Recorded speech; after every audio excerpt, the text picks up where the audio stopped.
Hi guys, and a very warm welcome to what is episode 7 of Glory Week, and we are back in Freo. This segment is of course brought to you in association with the city of Fremantle. We're back at Mr. Chappell's, and to be very specific, we're in the naughty corner, possibly not for the first time. Millie has joined me in the naughty corner. At school, Millie, would you have been in the naughty corner on occasion? Maybe on occasion. I think, to be honest, I got away with a lot. But 1 or 2 times I might have been on Santa's naughty list. How did you get away with a lot? Just by being sneaky? Yeah, being sneaky. Right, I thought it was being because funny. Maybe you were good at sport, so they sort of cut you a bit of slack. Well, sometimes. Right, well, we've jumped right through the introduction, so we might as well get straight into it. And you're fresh off the training pitch, getting ready for Melbourne City, a big game, top of the table clash on Saturday, 1 o'clock. That game is on 10 Play. You can watch that live and free on 10 Play. What's the feeling in the group, Millie? How are the girls feeling? Really positive, actually. Obviously, off the back of our last performance, the loss, I think, you know, we've analysed the game and we've worked really hard to kind of correct what went wrong. And I think, to be honest, Alex has made like a really big point of kind of just focusing on ourselves, and that's definitely what we've done the last 2 weeks in training. I think the international break came at a really good time for us to kind of just let it settle and then just move on to the next game. Now, at a personal level, you did manage to score your first goal for the club. I know you were desperate to get that goal. You've done just about everything else. There'd been assists, there'd been Player of the Game awards, etc. But you were, as a striker, as any striker would be, you were desperate to get that first goal. Yeah, I mean, obviously it's nice to score. Playing a square ball across midfield. Farrow just stumbled, but she scores! And finally, Millie Farrow breaks her duck. The 27-year-old Englishwoman missed a gilt-edged opportunity last week, but she does not miss this time. It doesn't matter who scores in this team as long as we win games and we perform the way that Alex wants us to perform. But no, really nice to get the first goal. That's not what you told me when we had a chat before the game. Don't you start, Gareth. So I'm desperate to score, Hopefully more to come, hopefully. Hopefully. So, as we said, it's a top of the table clash with Melbourne City. What are you expecting? What sort of game are you expecting? I mean, it's going to be a very competitive game. I think it's sensible for us not to have high expectations. We don't want to put any pressure on ourselves. I think, you know, our game plan is what we need to worry about, and I think we've been cementing that in training. I think last game, you know, there was a few things that needed correcting, but we've highlighted those. And yeah, I think we're all just ready to go, to be honest, and excited to get on a flight to Melbourne. How have you been finding the away trips, the travel component? Have you adjusted to that okay? Yeah, not bad, to be fair. When I was in America, obviously there was a few away trips similar to here, but the New Zealand one was obviously difficult, you know, the time difference and the length of the travel. But I think for me, I kind of try and look at it as more of like an exciting thing rather than, you know, a draining thing, because I love being here. I love exploring and things like that, and I think if we're able to get the job done and then kind of enjoy whatever city we're in, you know, afterwards, or have a day off and kind of see the sights, you know. So I feel really lucky to be able to do that. So was that part of your motivation for signing for Glory, as well as the football side, to, you know, explore new places and a new way of life and so on? No, to be honest, I think for my career, I've obviously had I'm 27 now, so I'm getting on a little bit, Gareth. You're knocking on. The best days are behind you, Mil. I know. Yeah, my career's been very up and down. I've played for a lot of clubs, and I think for me, the decision to come here, now that I've experienced it, is probably the best decision I've made in my career. Not just football-wise, but life-wise, like you say. And yeah, to be able to kind of come to a new place, like the other side of the world, and be happy and playing and kind of enjoying my football, feeling valued as well, is really important to me. And off the field, you're living in the international house. Yeah. We've spoken to Jess Cowart. She had a couple of complaints about bugs, but otherwise she seemed to be quite happy with the way things are going. Is it still going okay? Are there any tensions in the house that you need to tell us about? No, absolutely not. We get on like a house on fire, all of us. But to be fair, about the bugs, she told me a story this morning. So she left her boots in the garage, maybe for a week, I don't know, and she went to clean them. And she said that there was about 8 spiders in there. They'd built a mansion, and there was all sorts going on. And I wasn't in the house at the time, but there was definitely a lot of screaming going on. Yeah, she doesn't like the bugs. No. I think she does exaggerate a little bit, doesn't she? Just Maybe, a touch. maybe a little bit. Just a touch. Just a touch. So in terms of settling into life in Perth, what have you been up to? What have you particularly enjoyed? How's it all going? I mean, I love the beach, so the fact that I live 5 minutes from Coogee is really nice. Yeah, I mean, just been spending time with the girls and getting to know everyone. But yeah, definitely days off when I can chill and kind of relax. I like to go to the beach and take in the views. I mean, it's so beautiful down there, so nice. But yeah, like I was saying to you earlier, I think when my family come out and visit, then I'll be able to kind of explore a little bit more. Obviously depending on days off and stuff. So you've got your sister coming for Christmas. Mm-hmm. Tell us a little bit about your Christmas plans. Yeah, so we're going to go down to Margaret River. I'm not sure what's going to be open around Christmas time, but we'll see. Whereabouts in Margaret River are you going? It's about 10 minutes from the centre. Okay. Yeah, so I don't know. Well, I think if you just mentioned Tash Rigby's name, I think doors just open. She's already in sent me a Margaret list. River. Yeah, so there you go. You'll The be list all right. I can scroll. Yeah, even if they are closed, just mention Tash's name and you'll be in. And then the rest of your family are coming out in March, you Yeah, said? in March, yeah. Are they staying with you? No. The internationals and my mum and dad, absolutely not. Yeah, that might be, could be quite busy. Could be quite busy in the house. No, it'd be fantastic. It'd be nice to get them out. Just one quick question in terms of sort of British-Australian relations. Australian chocolate? British chocolate. Okay, let's move on. I think that's probably a fair assessment. I certainly agree with you there. So, just taking you back now, brought up near Portsmouth. Mm-hmm. Started playing football there. I imagine a very active child. That's the sort of the picture I'm getting. Yeah, I mean, if you ask my mum and dad, they'll probably say I was out of control. But I know that I brought them a lot of laughs, so there's positives there. Were you playing as well as football, playing other sports? I played everything. I mean, any kind of sport that there was to play, I would play. Any kind of clubs, after school clubs and stuff like that, I'd be playing cricket, tennis, volleyball, basketball, whatever it was, I'd be playing. And then in terms of your interest in football, any particular clubs or players that were sort of inspiring you back then? Oh, it's a hard one. I think back then there wasn't very many female role models around that time, or it wasn't televised enough. So, I mean, I've got to go for the standard Messi. Messi over Ronaldo as well, people. I'm right. Heard him. But yeah, he's obviously an amazing player, and the things he's achieved are just, it's unbelievable. So who couldn't look up to him? Yeah, true. Club-wise, Pompey fan or not? I am a Pompey fan. Me and my dad used to be season ticket holders. Did you? Yeah, when they're in the Championship. And then they kind of fell off it, so, Could be heading back this year, though. I know, yeah. They're doing well. I just like the fact that you supported your local club. Yeah, and then ever since I started playing for Chelsea, that's always had a soft spot in my heart. So I'd say my Prem team is Chelsea. Fair enough, but Portsmouth is Portsmouth is closest to play the up heart. Pompey. Closest to the heart. That's it. Now, I don't think we've had an author on Glory Week before, so that's a first. Wanted just to touch on your book, Brave Enough to Quit is the title. Brave Enough Not to Quit. Brave Enough Not to Quit Not brave is the enough title. to quit, or I wouldn't be here right now. That is true. That is true. So yeah, let's just re-clarify. It's called Brave Enough Not to Quit. It's just a complete reversal of the whole book.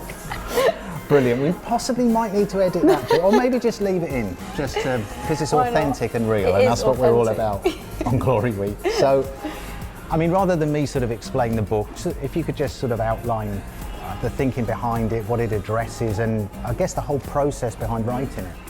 Yeah, so I think I was around about 21 when I sort of decided that I was going to write a book. I mean, I started doing a lot of writing, and because I obviously had been through a lot of injuries and things like that in my career, and I'd suffered quite a lot of mental health issues as well. So I think it just kind of hit me one day. I was like, I feel like this experience that I've gone through and what I've started to learn from it could really benefit people, whether it's you know, a younger person wanting to get into football, or it's open really. Like, I think anyone can read it, and there's a lot of things in there that can resonate in people.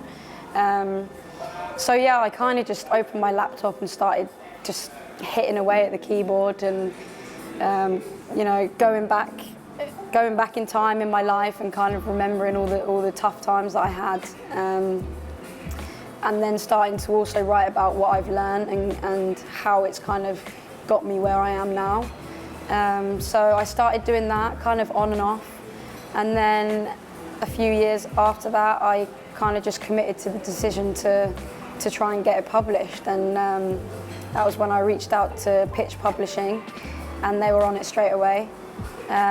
So yeah, and then the whole process kind of just started to form into a book, and then before I knew it, the first copy was through my front door, and I couldn't believe it.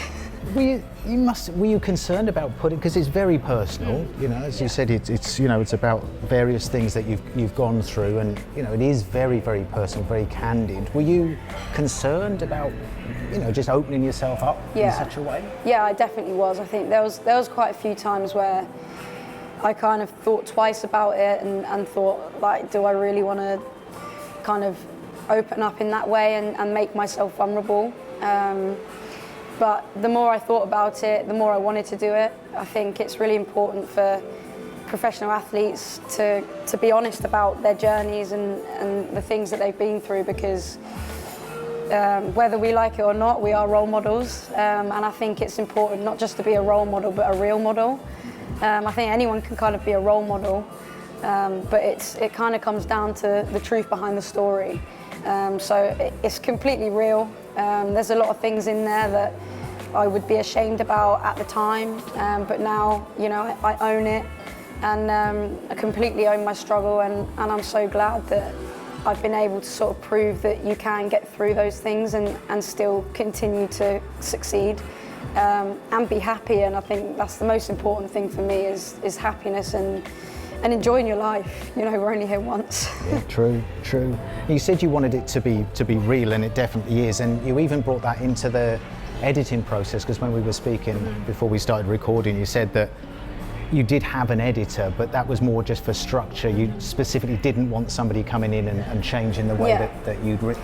Yeah, I didn't want any of my writing to be rewritten, if that makes sense. I really wanted it to be completely from me, and my way of writing, and kind of like someone that knows me, when they read it, they can hear my voice in their head. So there is a few swear words I have to add, but it just adds to the character of the book. 100%, that's real, the authenticity of it all. Exactly. And what did your family make of it? Because they do feature in it, don't they? Obviously, of course they do. It's your story. So what did they feel about being? Because I guess they're getting put out there a little bit as well. Yeah. No, I mean, when the first copy came through, I think it's one of those things where it's not real until you see it. So I did all the work for it, and obviously finished it up, and then when the copy came through the post, it was an emotional moment really, because it was, for me especially as well, I think it almost felt like a bit of closure, sort of like the book is closed and now I can attack the rest of my life carrying what I've learned and putting all of that kind of into practice. So yeah, it was emotional for them. I think, you know, they were very proud. But yeah, the writing that they did for it is, it's really nice, it's really good, and it's raw, it's authentic, like you said, and it's just the truth. Just one section that jumped out at me is you talked about the breathing thing, which obviously impacted you at the time. Can you just explain a little bit about that? Yeah, so when I was younger, I think I was around about 10 years old when I started to sort of get this feeling where I just couldn't breathe, and it was during football matches. I mean, I was 10 years old. It was just for fun, you know, it's a hobby. But that was, you know, the first signs of struggling with anxiety. And obviously, I didn't know what it was. And my mum and dad kind of helped the process, go to the doctors and things like that. But I was prescribed an inhaler, and I didn't have asthma, so it wasn't that.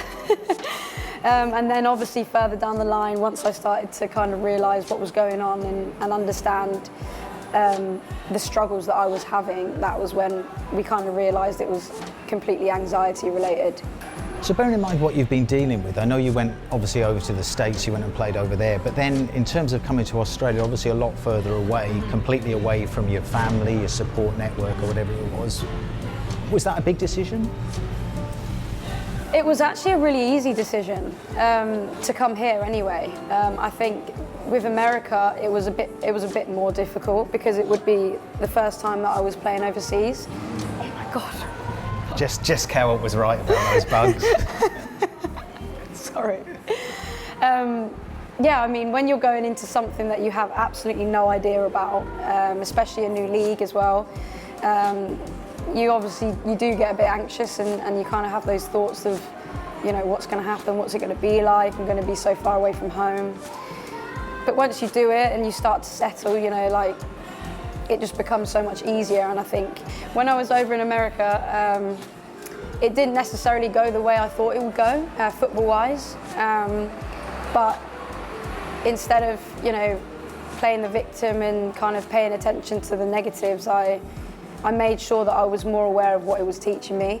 And I think that's a massive thing from the book that I try and talk about a lot, is when you are going through something, trying to pay attention to what it could be teaching you or what you could learn from it, rather than the emotions you feel in that moment. So when I came back from America and I had the opportunity to come here, it was so much easier for me to be like, yeah, let's go, let's do it. Excellent. Well, we're glad you did. We're glad you did. Now, talking about your experience in America, we had a question come in on Instagram from Melodic Storm. Oh, Melodic Storm. Username, yeah, I like that. Sounds like a racehorse.